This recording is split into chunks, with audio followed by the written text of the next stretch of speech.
40 years of Cold War, no one has fired a nuke, and either does anyone know what a nuclear war will actually look like, but multiple billions of dollars are still spent to develop newer missile systems to modernize the nuclear forces, starting with Atlas as America's first operational intercontinental ballistic missile.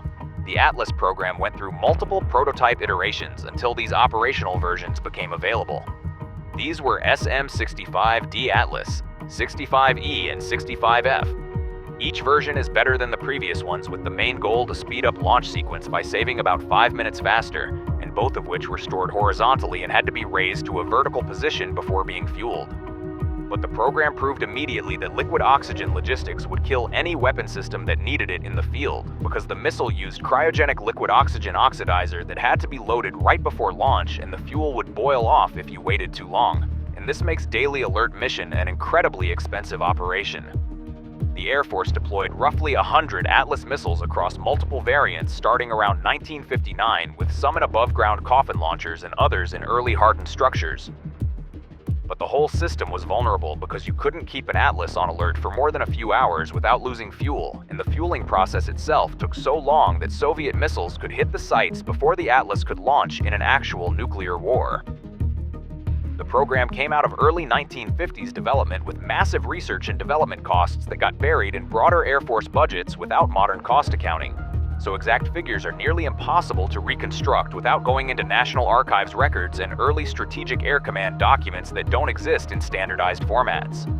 In the mid-1960s, Atlas was retired because cryogenic missile design was operationally unacceptable for rapid reaction alert postures, and the lessons from Atlas drove every decision that came after about propellant types and silo hardening requirements.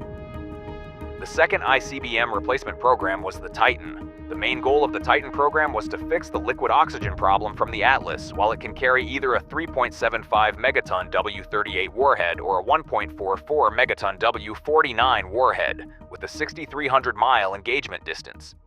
But Titan I fixed nothing about the liquid oxygen problem because it used the same cryogenic oxidizer as Atlas in a two-stage design that still required fueling before launch, and the program deployed 54 missiles across 3 wings at Lowry near Denver, Beale in Northern California, and Mountain Home in Idaho. Each wing had multiple underground complexes with 3 missiles per complex, and the whole infrastructure cost massive amounts in military construction during the late 1950s. But nobody could justify keeping Titan I operational once the Air Force admitted that any ICBM requiring liquid oxygen logistics was a sitting duck in a nuclear war. It's just too slow to deploy. The weapon carried a single multi-megaton thermonuclear warhead that could deliver devastating explosive yield.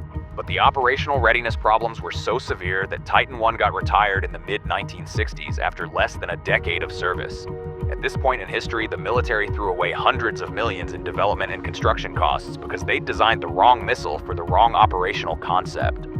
Then it comes the Titan II upgrade program. The second version finally solved the fuel problem by switching to storable hypergolic propellants that let the missile sit on alert fully fueled for months or years. The missile delivered the largest single warhead yield in the American arsenal, with a weapon commonly described in open literature as roughly 9 megatons, and the storable propellants meant crews could launch within minutes instead of spending an hour fueling the weapon while Soviet missiles were already incoming. But the hypergolic propellants were toxic and corrosive, so maintenance crews had to work with extremely dangerous chemicals that could kill on contact. And in 1980, that danger became real when a dropped socket wrench punctured a Titan II fuel tank at a site near Damascus, Arkansas, and caused a massive explosion that blew a 9-megaton warhead out of the silo and killed an Air Force technician. The Damascus accident showed that aging liquid-fueled missiles were ticking time bombs no matter what propellant you used, and the incident drove major changes in safety procedures and maintenance discipline while accelerating the political pressure to retire Titan II entirely. And this is where the engineers steered towards the solid rocket propellant system that significantly reduces the operational risk, and that led to the Minuteman program. The first Minuteman design brought solid propellant technology to operational deployment in the early 60s, and it solved all the problems that the Atlas and Titan have dealt with. The Minuteman could sit in a silo ready to launch for years without refueling, and the crews could fire within seconds of receiving a launch order. The Air Force built hundreds of them as part of the massive missile field architecture that scattered launch facilities across Montana, North Dakota, Wyoming, and other states in a distributed basing pattern designed to overwhelm Soviet targeting. And the new command and control network also separated the distance between the launch control center further away from each launch facility. Each squadron gets 5 launch control centers that can control 50 sites, and each missile wing gets 150 sites each. The missile carried a single warhead with roughly 1 megaton yield and used inertial guidance that improved over time with software updates and hardware modernization. But the rapid pace of technology advancement meant Minuteman I became obsolete almost as soon as it deployed because better guidance systems were already in development. At this point, the program has already proved that solid propellant could work in combat conditions, and it was way more advanced than the Titan design. But the Air Force immediately started replacing the first Minuteman again with the second upgrade program. And the focus was to improve the guidance and motor performance while keeping the basic 3-stage solid propellant architecture. So for this time, the Air Force deployed hundreds of missiles across the existing Minuteman wing structure with significant numbers at bases like Whiteman in Missouri and Grand Forks in North Dakota. The missile still carried a single warhead, commonly cited as roughly 1 megaton, but with better accuracy than the first design due to improved inertial guidance components, and the upgraded motors delivered slightly better range and payload performance that let the Air Force target a wider array of Soviet installations. Development and procurement costs for Minuteman II program are difficult to isolate from the broader Minuteman program budget because the Air Force treated the missile as a running modernization of the existing force, rather than a clean sheet acquisition. But the costs were manageable because the missile used the same silos and most of the same support infrastructure as the original. Soon after, the Air Force initiated the third Minuteman upgrade program to add the multiple independently targetable re-entry vehicle capability in the 70s.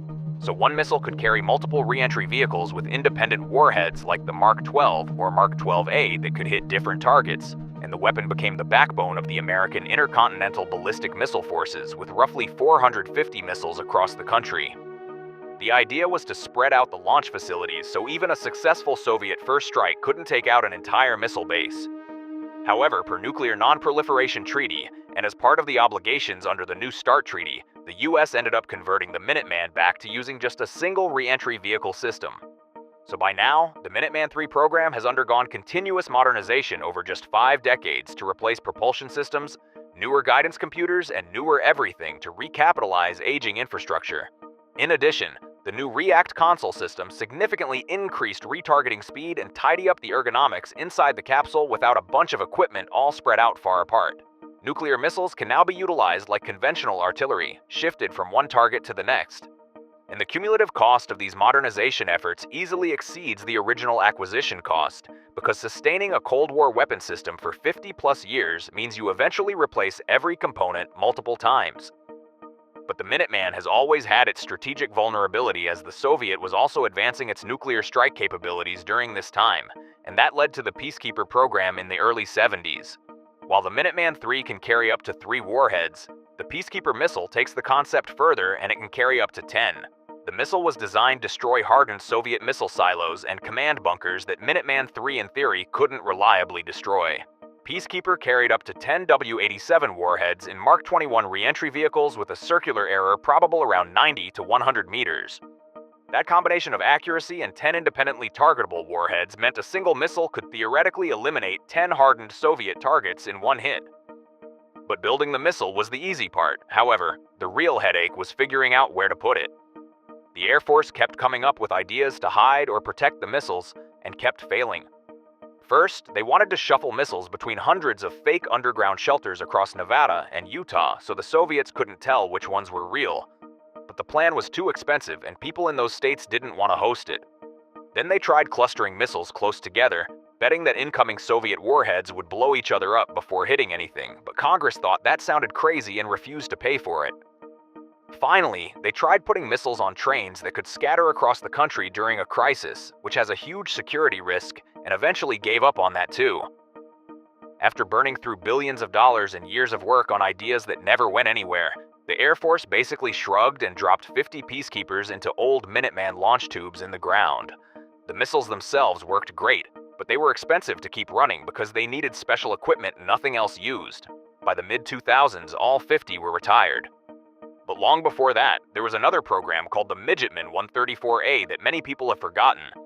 And it took the opposite approach where a single warhead road mobile missile would survive through concealment rather than hardened silos.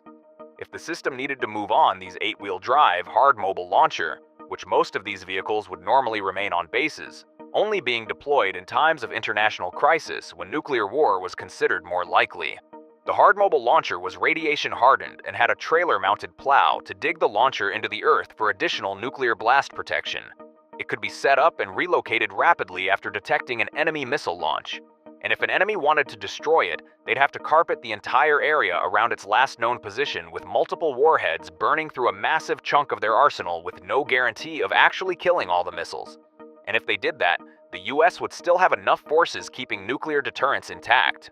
But when the Soviet Union collapsed in 1991, the strategic justification vanished, and Congress canceled it with roughly 80 to 100 million already spent on a system that actually had some potential.